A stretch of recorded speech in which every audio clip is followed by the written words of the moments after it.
മനുഷ്യായുസ് 200 കടത്താന് ശാസ്ത്രജ്ഞർ തിമിംഗലത്തിൽ പരീക്ഷണം നടത്തി.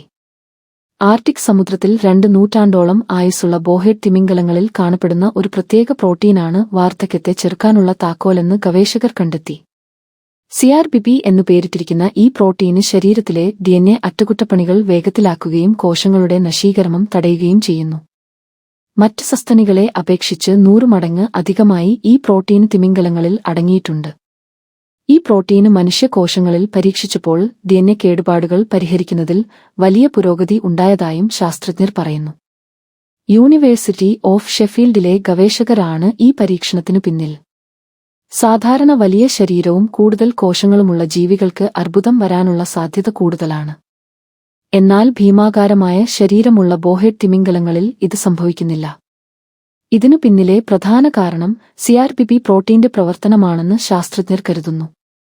മനുഷ്യായുസ് 200 കടത്താന് ശാസ്ത്രജ്ഞർ തിമിംഗലത്തിൽ പരീക്ഷണം നടത്തി. മനുഷ്യന്റെ ആയുസ് 200 വർഷം വരെ നീട്ടാൻ സഹായിക്കുന്ന നിർണായക കണ്ടെത്തലുമായി ശാസ്ത്രജ്ഞർ രംഗത്ത്.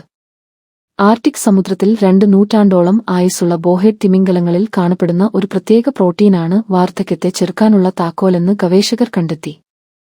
CRBP എന്നു പേരിട്ടിരിക്കുന്ന ഈ പ്രോട്ടീന് ശരീരത്തിലെ DNA അറ്റകുറ്റപ്പണികൾ വേഗത്തിലാക്കുകയും കോശങ്ങളുടെ നശീകരണം തടയുകയും ചെയ്യുന്നു. മറ്റ് സസ്തനികളെ അപേക്ഷിച്ച് 100 മടങ്ങ് അധികമായി ഈ പ്രോട്ടീൻ തിമിംഗലങ്ങളിൽ അടങ്ങിയിട്ടുണ്ട്. ഈ പ്രോട്ടീന് മനുഷ്യകോശങ്ങളിൽ പരീക്ഷിച്ചപ്പോൾ DNA കേടുപാടുകൾ പരിഹരിക്കുന്നതിൽ വലിയ പുരോഗതി ഉണ്ടായതായും ശാസ്ത്രജ്ഞർ പറയുന്നു. യൂണിവേഴ്സിറ്റി ഓഫ് ഷെഫീൽഡിലെ ഗവേഷകരാണ് ഈ പരീക്ഷണത്തിനു പിന്നിൽ. സാധാരണ വലിയ ശരീരവും കൂടുതൽ കോശങ്ങളുമുള്ള ജീവികൾക്ക് അർബുദം വരാനുള്ള സാധ്യത കൂടുതലാണ്. എന്നാൽ ഭീമാകാരമായ ശരീരമുള്ള ബോഹെഡ് തിമിംഗലങ്ങളിൽ ഇത് സംഭവിക്കുന്നില്ല. ഇതിനു പിന്നിലെ പ്രധാന കാരണം CRBP പ്രോട്ടീന്റെ പ്രവർത്തനമാണെന്ന് ശാസ്ത്രജ്ഞർ കരുതുന്നു.